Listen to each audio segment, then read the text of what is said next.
தமிழுக்கு வந்து தமிழ் வணக்கம் வணக்கங்கள். நீங்கள் பார்த்து கொண்டு இருப்பது ஒயிட் அண்ட் இன்னைக்கு நம்ம வீட்டில் இதை பற்றி பார்க்க போனால் bad boys ride or die இந்த படத்தோட ரிவ்யூ தான் இன்றைக்கி நம்ம வீட்டில் பார்க்க போகிறோம். இந்த படத்தோட ஒன்லைனை பற்றி சொன்னோன்னா will Smith and Martin Lawrence இவங்களை பற்றி உங்கள் எல்லாருக்குமே தெரியும். ஸோ இவங்களோட காம்பினேஷன் வந்தாலே சும்மா கலகலன்னு இருக்கும். அதே டைமில் வந்து தமிழ் டப்பில் பற்றிக்கிற மாதிரி இருக்கும். ஸோ இந்த படத்துலேயும் கில்மா சீனும் இருக்குது, எமோஷனல் சீனும் இருக்குது, ஆக்ஷனும் இருக்குது, ஃபன்னும் இருக்குது. ஸோ என்டர்டைன்மெண்ட்டோட இந்த படத்தை வந்து கொண்டு போயிருக்காங்க. நம்ம ஹீரோவுக்கு ஒரு பிரச்சனை வருதுங்க. ஸோ நம்ம ஹீரோட கேப்டனை வந்து நம்ம ஹீரோடைய பையன் தான் கொண்டு இருப்பார். ஸோ அதுக்கப்புறம் இவங்களுடைய லைஃப் வந்து டோட்டலாக டிஃப்ரெண்ட் ஆகுது. ஏன்னா வயசு அதிகமாகனால சில இடங்களில் சரியாக ஓட முடியாது. ஸோ அது மட்டும் இல்லாமல் நம்ம மைக்கில் அவர்களுக்கு ஒரு சின்ன பிரச்சனை இருக்குங்க. ஸோ இவருடைய கேப்டன் சாவுக்கு தான் ஒரு காரணம் அப்படின்னு சொல்லி இவர் மனசு ரொம்ப கஷ்டத்தில் இருக்குது. ஸோ இதனால் சில இடங்களில் வந்து பார்த்திங்கன்னா அவருக்கு ஓவராக வந்து மூச்சு வாங்குறது. ஸோ சில நேரத்தில் ஸ்டன் ஆகி நிற்குது. ஸோ இந்தமாதிரி இடங்களில் வந்து நம்ம மைக்கேல் அவர்களுக்கு ஒரு விதமான குற்ற உணர்ச்சி இருக்கும். ஸோ அது ஒரு கட்டத்தில் என்ன ஆகுது, நம்ம மைக்கேல் அவர்கள் சரியானாரா இல்லையா, தான் பையனை வந்து போலீஸ்கிட்டேருந்து காப்பாற்றினாரா இல்லையா, அந்த மாதிரி மட்டும் இல்லாமல் நம்ம மைக்கேல் அவர்களையும் சரி அவர் டீமை காலி பண்ணதுக்கும் சரி ஒரு தனிப்படையே கிளம்பியிருக்குங்க. ஸோ அதுக்கு காரணமும் சில விஷயங்கள் இருக்குது. ஸோ எந்த சொல்லிட்டால் இந்த படத்தில் சஸ்பென்ஸ் இருக்காது. ஸோ அவங்க எதுக்காக நம்ம ஹீரோவை கொல்ல முயற்சி பண்ணுறாங்க, ஸோ அவங்களுக்கும் கேப்டனுக்கும் என்ன ஒரு சம்மந்தம் இருக்குது, ஸோ அவருடைய டீமான நம்ம பேட் பாய்ஸ் அவர்களை வச்சு என்ன மாதிரிலாம் செய்ய ட்ரை பண்ணியிருக்காங்க. நம்ம ஜாக்கப் அவர்கள் வந்து ஜெயிலில் இருக்கும்போது இவரே கொல்லத்துக்கு முயற்சி பண்ணுறாங்க. ஸோ இவரை கொல்ல வந்தால் இவர் சும்மா இருப்பாரா, ஸோ அவங்க கொல்ல வந்த எல்லாருமே சரியான சம்பவம் பண்ணிட்டாப்புல. ஸோ அதனால் இவர் இங்கேருந்து வேறு ஒரு தரத்துக்கு இது பண்ணுறதுக்காக கூட்டிகிட்டு போகும்போது நம்ம ஹீரோ இவங்க 2 பேருமே வந்து ஜாயின் பண்ணிக்கிறாங்க. ஸோ இவங்கெல்லாம் சேர்ந்து போகும்போதே இவங்களை கொலை பண்ணுறதுக்கு முயற்சி பண்ணுறாங்க. ஸோ இருந்தாலும் அந்த கொலை முயற்சியிலேருந்து இவங்க தப்பிச்சுறாங்க. இவங்க வந்து அந்த வில்லனுக்கு எதிராக என்னென்னலாம் பண்ணுறாங்க, கடைசியில் வந்து இவங்க உயிர் பொழைச்சாங்களா இல்லையா அப்படின்றதான் மெயின் ஸ்டோரியுங்க. இந்த படத்தில் ஃபர்ஸ்ட்டாக பற்றி சொன்னால் நம்ம வில் ஸ்மித் அண்ட் மார்ட்டின் இவங்களை தான் காட்டியிருக்காங்க. ஸோ இவங்களுடைய ஃபன் ட்ராக் அது மட்டும் இல்லாமல் இவங்க வந்து ஒரு சில விஷயங்களை தேடுறாங்க. ஸோ நம்ம கேப்டன் சாவுக்கு என்ன காரணம், அந்த தன்னோட பையன் தானா, ஸோ தான் பையனுக்கு கமெண்ட் கொடுத்தது யார், ஸோ அந்த மாதிரியான விஷயங்களை கண்டுபிடிச்சி ஸோ இதுக்கு பின்னாடி யார் இருக்காங்க அப்படின்றத நம்ம ஹீரோ கண்டுபிடிக்க முயற்சி பண்ணார். ஸோ கொலை பண்ணவன் இந்த மாதிரி விஷயத்த தடமையாக விட்டுறப்போ ஸோ அதுக்கப்புறம் அவங்க ஒரு சில விஷயங்கள் பண்ணி ஸோ இவங்களுக்கு வந்து நம்ம கேப்டன் அவர்கள் ஒரு சில மெசேஜ் வச்சுருக்காங்க. இந்த மெசேஜ் நீங்கள் பார்க்குறீங்கன்னா நான் இறந்துட்டேன்னு அர்த்தம். ஸோ இதுக்கப்புறம் நீங்கள் கொஞ்சம் உஷாராக இருக்கணும். ஸோ உங்களை தேடி ஒருத்தன் வந்துட்டுருக்கான்ற மாரி. ஸோ இவங்களுக்கும் நம்ம கேப்டன் அவர்களுக்கும் நம்ம பேட் பாய்ஸ் டீமுக்கு என்ன ஒரு கனெக்ஷன் இருக்குதுன்னு சொல்லி சும்மா பட்டையை கல்வி சரவடியாக கொடுத்துருக்காங்க. அதுக்கப்புறம் நம்ம ஹீரோவையும் அவருடைய பையன் அப்புறம் நம்ம மார்ட்டின் இவங்கெல்லாம் சேர்ந்து ஒரு சில விஷயங்கள் பண்ணுறாங்க. ஸோ அவங்கள என்டர்டெயின்மெண்ட் நல்லாவே இருக்குது. நம்ம வில் ஸ்மித் அப்புறம் வந்து மார்ட்டின் அப்புறம் ஜாக்கப் இவங்க எல்லாருமே கொலை பண்ணுறதுக்கு ஒருத்தவங்க முயற்சி பண்ணுறாங்க. ஸோ அந்த ஃப்ளைட் கிராஷில் இவங்க வந்து எப்படியோ தப்பிச்சுறாங்க. ஸோ இதை தாண்டி தான் செகண்ட் ஹாஃப் வந்து இன்ட்ரெஸ்டிங்காக போயிட்டுருக்கு. ஃபர்ஸ்ட் ஹாஃப் இருக்குமே இவங்க கொலை பண்ண முயற்சி பண்ணவங்க, செகண்ட் ஹாஃபில் இந்த ஃப்ளைட் கிராஷ்க்கு அப்புறம் ஸோ இவங்க எப்படி தப்பிக்க முயற்சி பண்ணுறாங்க, ஸோ அதுக்கு பின்னாடி இருக்க வில்லனை கண்டுபிடிச்சாங்க.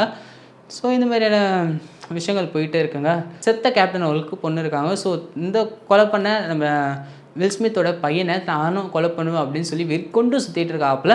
அவங்க போலீஸாக தான் இருக்காங்க. ஸோ நம்ம ஜாக்கப் அவர்கள் வந்து போலீஸ்கிட்டேருந்து தப்பிச்சிட்டாங்க. தப்பிக்க வச்சது நம்ம வில் ஸ்மித்தும் மார்ட்டின் அவர்கள் தான் நினச்சி ஸோ இவங்களே வந்து டார்கெட் பண்ணி சுற்றிட்டு இருக்காங்க. நம்ம அவங்களுக்கு முக்கியமே தேவை நம்ம ஜாக்கப் மட்டும் தான். ஸோ அவர் கிடச்சதுனா சம்பவத்தை சரியாக செஞ்சுட்டு போயிடலாம் தான் பார்க்குறாரு. ஸோ அவங்களுக்கும் இவங்களுக்கும் என்ன மாதிரியான விஷயங்கள் போயிட்டுருக்கு.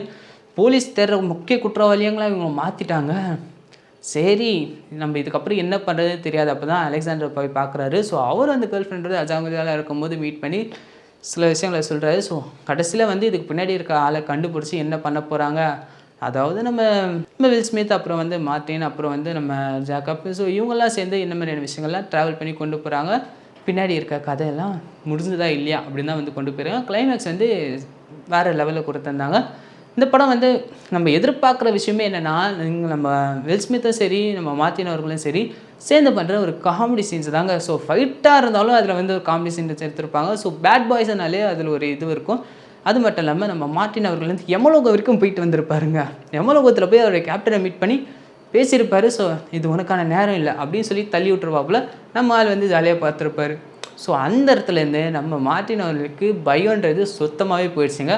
எதுவாக இருந்தாலும் பார்த்துக்கலாம், இது இந்த எனக்கான நேரம், நான் சாவத்துக்கான நேரமே இல்லை அப்படின்னு சொல்லி சாவையே என்ஜாய் பண்ணி பண்ணுவாப்புல. ஸோ அந்த மாதிரி தரமான சம்பவங்கள்லாம் நிறையவே இருக்குது. எப்பயுமே பயப்படுற ஒரு ஆள் திடீர்னு அந்த பயமே இல்லாதப்ப அவர் லைஃப்பை எப்படிலாம் மூவ் பண்ணுவார், அந்த டைம் எப்படி என்ஜாய் பண்ணுவார் சொல்லி நம்ம மார்ட்டின் அவர்கள் செம்மையாகவே காட்டியிருப்பார். நம்ம வில் ஸ்மித் அவர்களுக்கு தான் டேய் என்னடா பண்ணுற, கொஞ்சமாவது அடங்குடா, பாவம் கோமாவில் இருந்தவனுக்கு பைத்தியம் பிடிச்சிச்சு நினச்சி. ஸோ அந்த ஃபேமிலி பண்ணுற என்டர்டெயின்மெண்ட் நல்லாவே இருந்துச்சு. ஸோ இது மட்டும் இல்லாமல் நம்ம மார்ட்டின் லாரன்ஸ் அவர்களுக்கு ஒரு மருமகன் இருப்பாருங்க. ஸோ அவர் வந்து எப்பயுமே வந்து சைலண்ட் கேரக்டராக தான் இந்த பாட்டு ஃபஸ்ட்டு பார்ட்லேருந்து காட்டும் போதெல்லாம் சைலண்ட் கேரக்டர் தான் காட்டியிருக்காங்க. ஸோ இந்த பாட்டில் ஒரு டெரரான ஆக்ஷன் காட்டியிருக்காங்க. ஸோ அதில் வச்சு செய்கிற சம்பவம் இருக்குது பாருங்கள், சும்மா இவங்களே மிரண்டுருவாங்கன்னா பார்த்துக்கோங்க. நம்ம வில் ஸ்மித்தும் சரி மார்ட்டின் லாரன்ஸும் சரி இவங்களே அந்த சீன்ஸ் எல்லாம் பார்த்து மிரண்டுருவாங்க. டேய் நீயாடா அது அப்படின்னு. ஸோ அந்த இடத்துல அவருடைய பொசிஷன்லாம் நல்லா இருந்துச்சு. ஓவராலாக இந்த படத்தில் நடிச்ச எல்லாருமே அவங்களுடைய கேரக்டர்ஸ் சரி ஆக்ஷன் வைஸுமே நல்லா இருந்துச்சு. இது சின்ன பசங்க பார்க்குறதுக்கான பட்டமே இல்லைங்க. A&18+க்கான படமாக இந்த படத்தை வந்து கொடுத்துருக்காங்க. தரமான சம்பவத்தையும் கொடுத்துருக்காங்க. தமிழ் டப்பில் எந்த மாதிரி இருக்கும்னு உங்களுக்கே தெரியும். ஸோ ஏற்கனவே ஹாலிவுட் படத்தில் நம்ம பேட் பாய்ஸ் பார்க்கும்போது அந்த மாதிரி இந்த மாதிரி கில்மா சீன்லாம் காட்டியிருப்பாங்க. அது மட்டும் இல்லாமல் நம்ம தமிழ் டப்பில் வரும்போதே டபுள் மீனிங்கில் தான் வச்சுருப்பாங்க.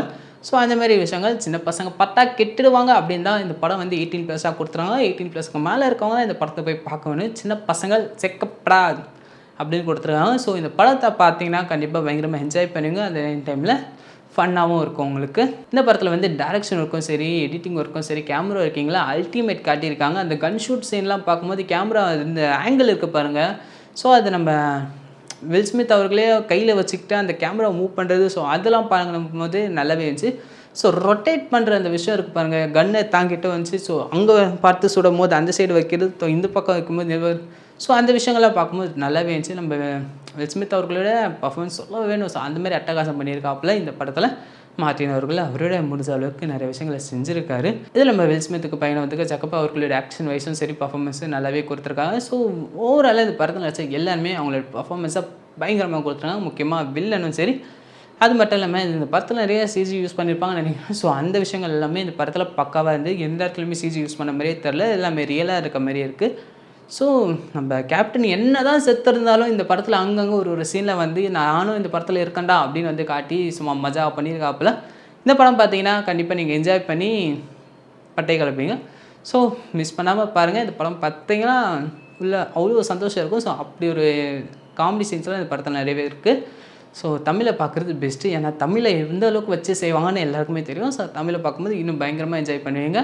ஓகே நண்பா, உங்களுக்கு இந்த படம் இந்த அளவுக்கு பிடிக்கும் பார்ட் 1 பார்ட் 2 சொல்லி நம்ம கமெண்ட் பாக்ஸில் கமெண்ட் பண்ணுங்கள். இந்த படம் இன்னும் வேறு லெவலில் உங்களுக்கு பிடிக்கும் அதையும் நம்ம கமெண்ட் பாக்ஸில் கமெண்ட் பண்ணுங்கள். இந்த வீடியோ உங்களுக்கு பிடிச்சி லைக் பண்ணி ஷேர் பண்ணி மறக்காம சப்ஸ்கிரைப் பண்ணி பக்கத்தில் பெல் ஐக்கனை ப்ரெஸ் பண்ணுங்கள்.